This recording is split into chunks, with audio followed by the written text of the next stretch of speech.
Have you ever wondered what a PI really wears while on the job?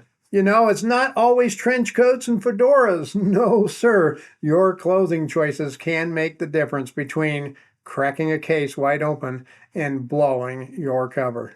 Get ready to dive deep into the strategic wardrobe of a private investigator because looking the part isn't just about style, folks. It's about survival. First impressions are key to success in any business setting. Now, that doesn't mean that you have to be in a suit and a tie all of the time. In fact, for many PIs, a suit and a tie is simply not in their vocabulary, or at least not in their everyday wardrobe. Take a surveillance investigator, for instance. A PI conducting surveillance is probably going to stand out like a sore thumb if he is wearing formal attire, to be sure. I mean, think about it. If you pull into a grocery store and you see a guy hop out of his car a few cars behind you and he is wearing pinstripes and a tie, are you going to take a second look? I know I would. And let's not forget the comfort level factor too. Wearing a suit and a tie all day while sitting inside a hot surveillance vehicle is not going to be comfortable nor healthy. But that is what a lot of people think of when they think of private investigators and what they wear. Well, I mean, besides a trench coat and a fedora, of course, we all have a good collection of those, right? This video is sponsored by OREP Insurance and Working PI Magazine. OREP is a leading provider of private investigator liability insurance. Visit orep.org for a quote today. You need to understand the secret to blending in versus standing out if you are going to succeed as a PI today. I always follow the principle or the theory of the gray man. The first thing the gray man does is avoid drawing unwanted attention to themselves. He needs to appear unassuming, ordinary. He needs to just fit into the untrained and the trained eye, for that matter, too. A key aspect for the gray man includes situational awareness. You need to be aware of everything around you so you know who is aware of everyone around them. Before we get into exactly what a PI should and shouldn't be wearing, let's cover the key principles of the gray man concept.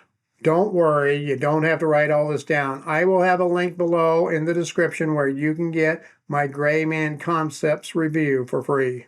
The first thing is to blend in. The primary goal here is to be unremarkable. This involves dressing and behaving in a way that is typical for the environment you are going to be working in. Basically, you want to make yourself part of the background rather than a focal point. Situational awareness is the second part here. A gray man is highly aware of their surroundings. They pay attention to people, to things around them, potential exits in case they need to exit quickly, and any unusual activity around them, allowing them to anticipate and react to threats or dangers. Here are 3 key things to being the gray man that most people miss, though. Discreet preparation is paramount. Don't put your gear, your equipment, your survival gear out on display for all to see.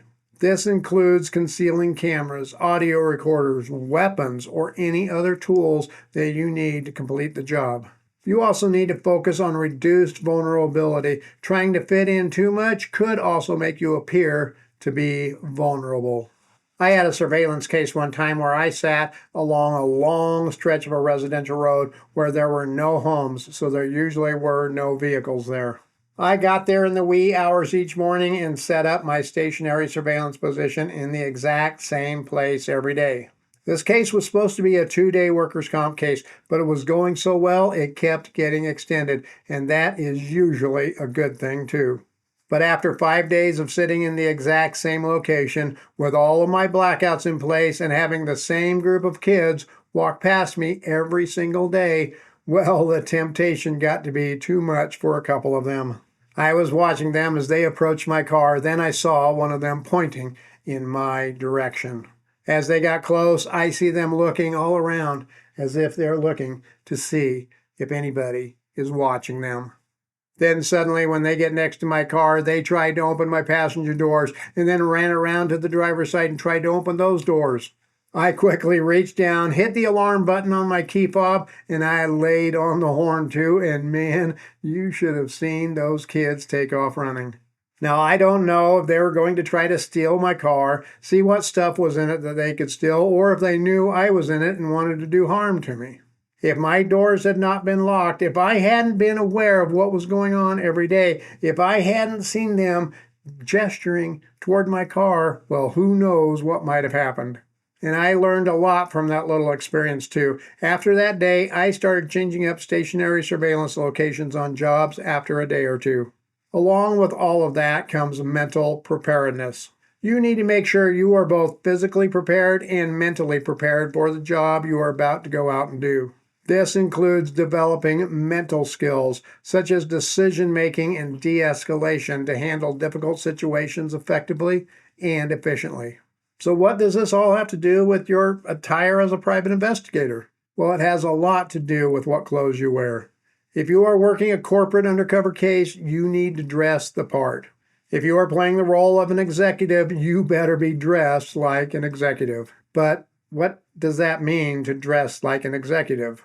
I know some very wealthy, very successful professionals out there that do not always wear a suit and a tie. In fact, I know some highly successful businessmen who, if you didn't know them and you passed them on the street, you could mistake them for a homeless person. Ragged hair, unbuttoned shirt, tennis shoes, worn jeans, the whole 9 yards.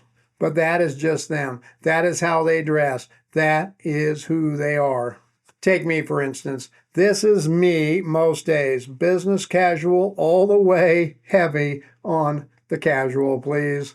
I rarely, if ever, wear a suit and a tie. In fact, I don't even know if I have a suit and a tie that fits me anymore.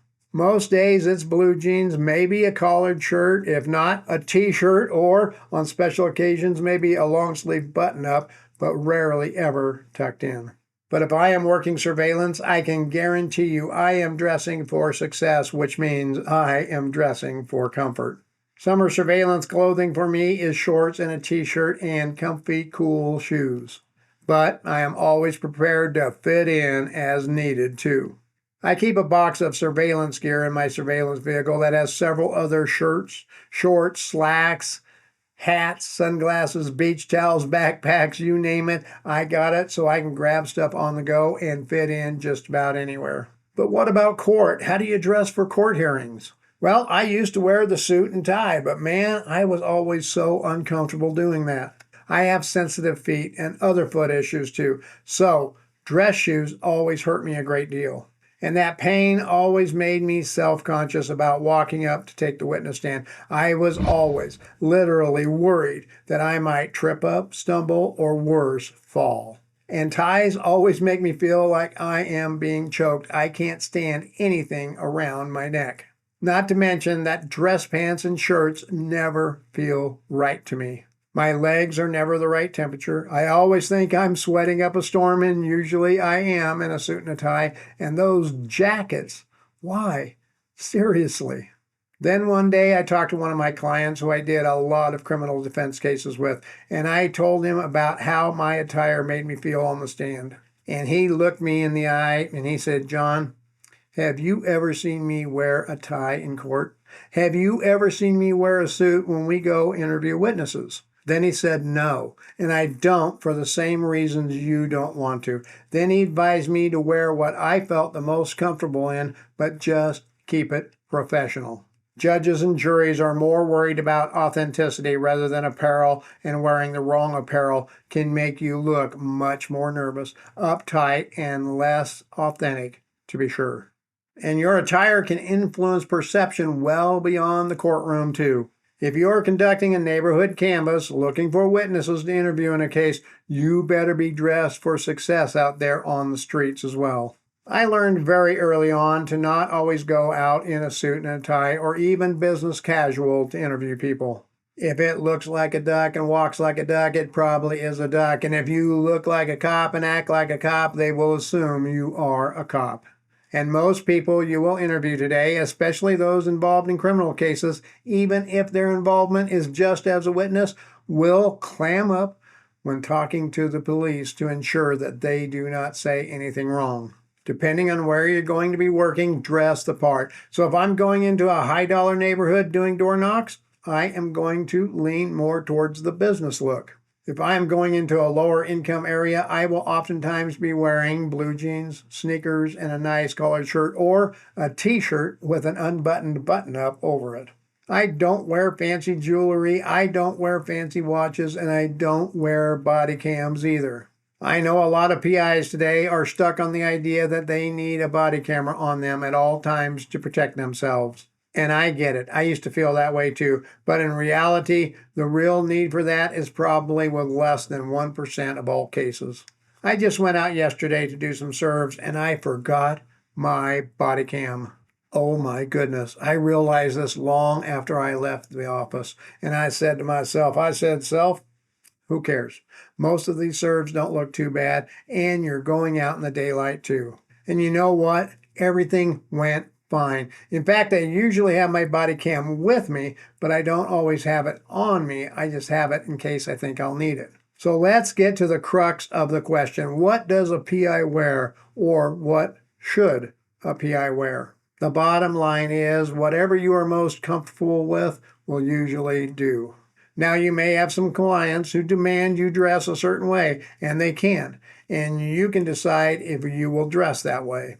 I told you about me changing my attire for court. Well, what I didn't tell you was that I only had that conversation with one of my clients. But I changed how I dressed for court with all of my clients, and it didn't affect my business one little bit. In fact, I only had one client mention it to me that he noticed I wasn't wearing a suit to court anymore. And after I explained why, he said, well, okay, as long as you keep doing the great job you are, you wear what you want.